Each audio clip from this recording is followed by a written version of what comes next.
This Filipino groom promised himself he wouldn't cry. Part 2.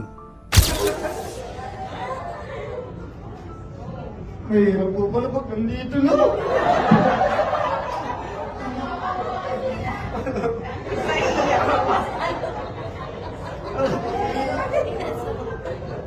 Ayun, sorry kung lagi kitang naiiwan. Kung mag-iisa ka na lang pag-alis ko, sana sa pagbalik ko, tatlo na tayo.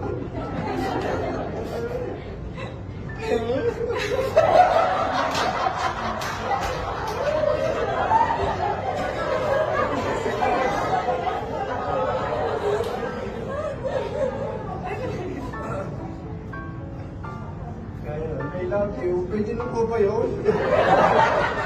Gusto yung luha ko. Hit subscribe.